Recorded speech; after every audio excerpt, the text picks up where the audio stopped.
Hey everyone, this is Sophie. Hope you're all doing great. Today I'll be coloring with COPIC markers after a very long time. My last COPIC marker or drawing video was around 4 years ago.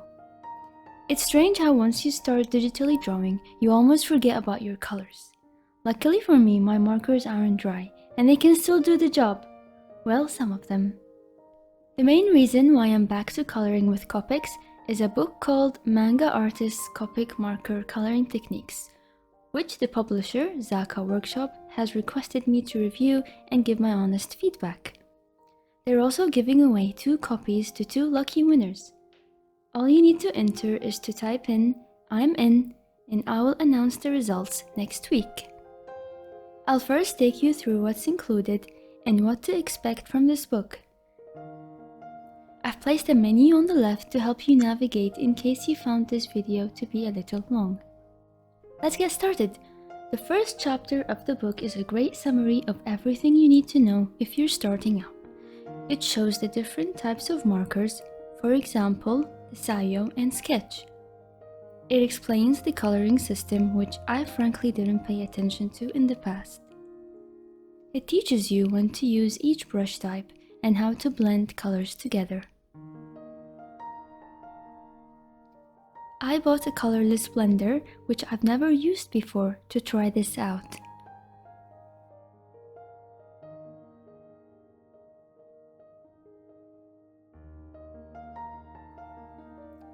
It also shows the kind of pens you need, which I also bought because mine dried out.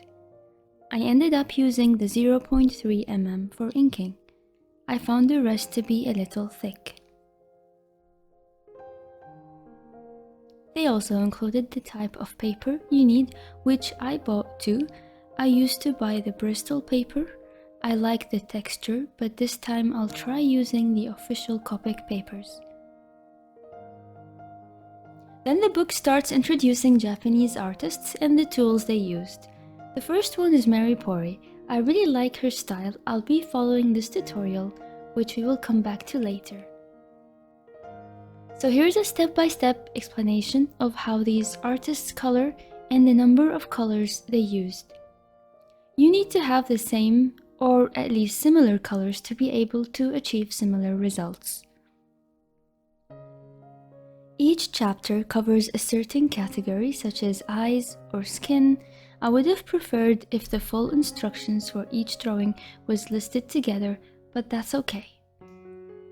Here, for example, is how to draw hair, which we will follow in drawing 1.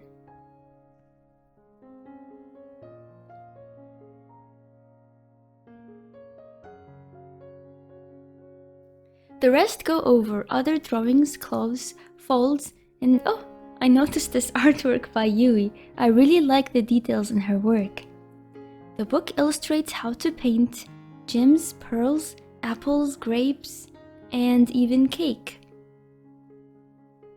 It also includes backgrounds such as nature scenes, clouds, rain, and ocean, and some tips on how to fix things if you mess it up, which I will go back to when I mess up.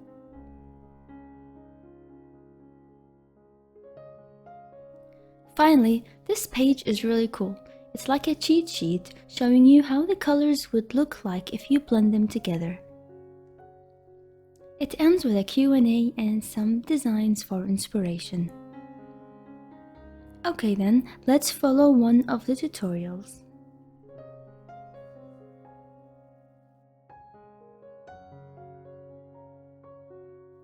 We start with Mary Pori's style because it's cute. She loves drawing girls and other cute stuff using COPIC markers. Well, I enjoy drawing cute things too. It's just that my last manga volume took a dark turn and it's not the cutest, so this is gonna be fun. I started with a pencil sketch using the COPIC paper. It says in the tutorial that she used red pen to outline, which I didn't have. In fact, I'm traveling, so I bought half of my colors and forgot to get the colored pencils.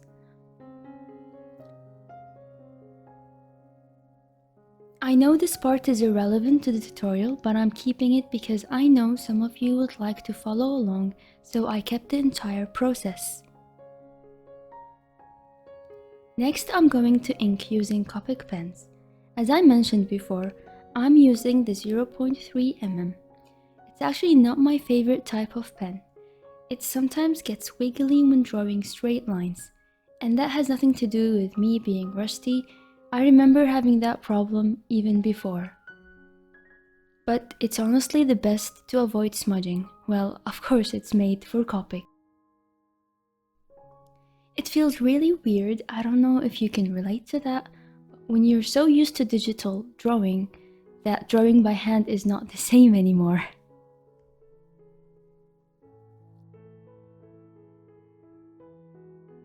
Now that we're done with inking, use your eraser to get rid of all your pencil sketch. Pencil and Copic is a terrible mix, even though I've done it before, but it really hurts your markers. It's time for the fun part. Mary started full face coloring with E and then 4 zeros, and then with E and 3 zeros to give it a reddish tone.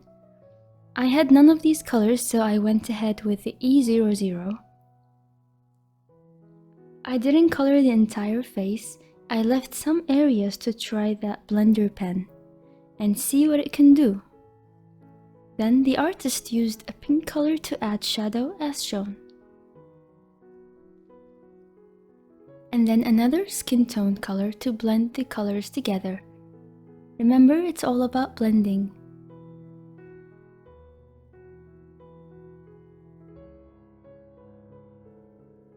I added some darker pink, which is the pale pink. That was my signature color in almost all my Copic illustrations. Get that skin tone color to go over the color to blend it.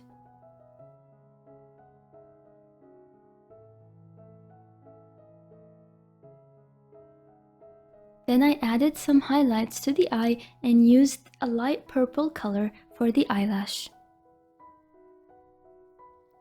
There was no specific instructions for coloring the eyes in that same drawing, so I followed a different one that uses the colorless blender. Start by coloring the eyes with any light color.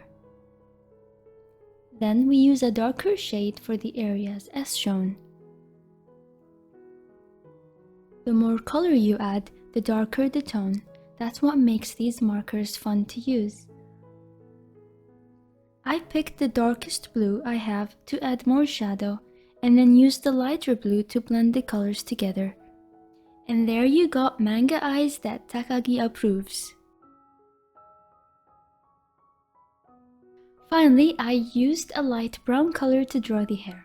This, I believe, I'm not sure, is a limited edition I received for free celebrating Copic's 30th year anniversary. It's the newest and I liked how the colors turned out. Once you color all the hair in one tone, grab a pink tone or any color you like to color the ends. I would have left the hair as it is, I really like it, but I'm following a tutorial and would like to see how it turns out.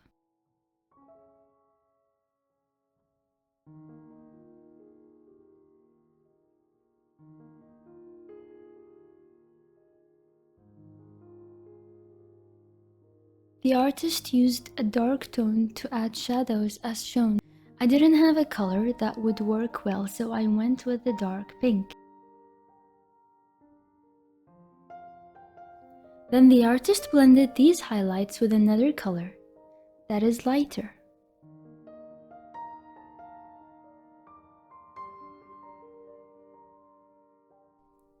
I used the colorless blender here to soften the color, but I didn't like the results. It looks as if the hair was stained. I continued adding shadow to the hair.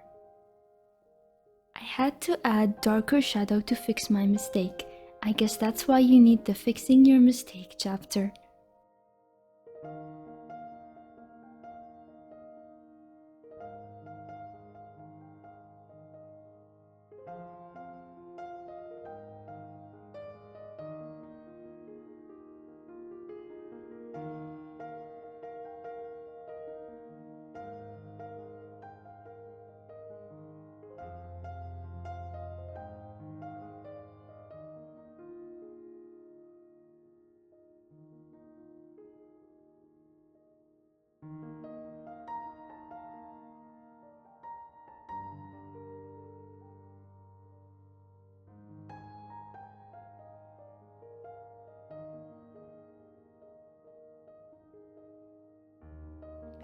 Lastly, I used normal pen to add extra lines. Now that's an easy pen to use, but remember to use it as a last step. Don't apply Copic markers over it or it will smudge. And yay, it's done.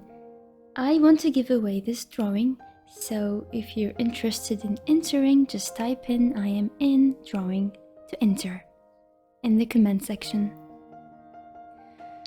The next drawing is much simpler with few Copic colors used. I'll follow the same process: pencil sketch, ink, and then color.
This time I started with the color R000 for a more pinkish skin tone.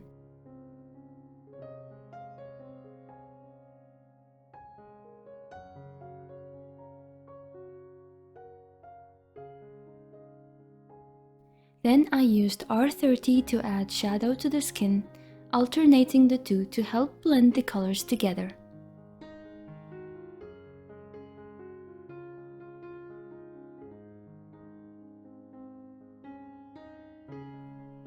Then I used a pink color, then merged it with the colorless blender.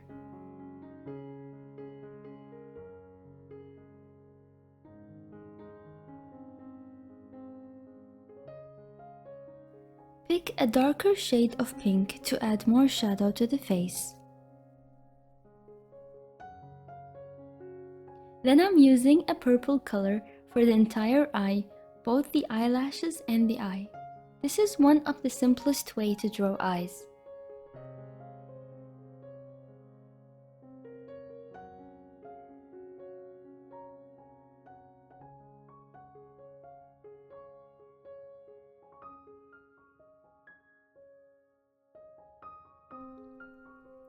I added a darker shade to the eyelash for further contrast.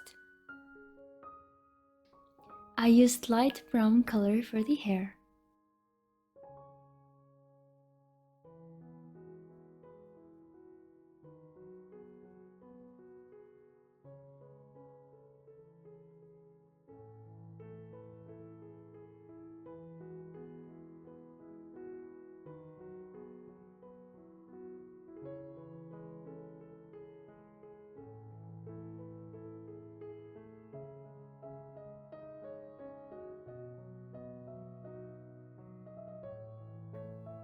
Add pink color to the ends.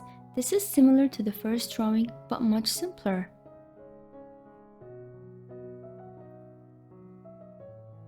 So at first I believed that this is great for beginners, hence this. But I think it's good for intermediate levels too. Maybe not for professionals, because they have already developed their own techniques and art style. However, it's for everyone when it comes to inspiration.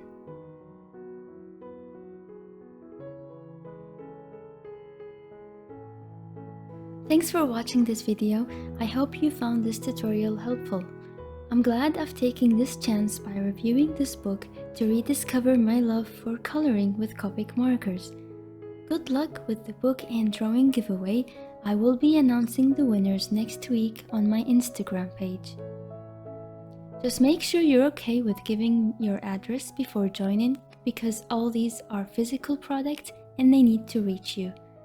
Enjoy drawing, and I will see you in the next video.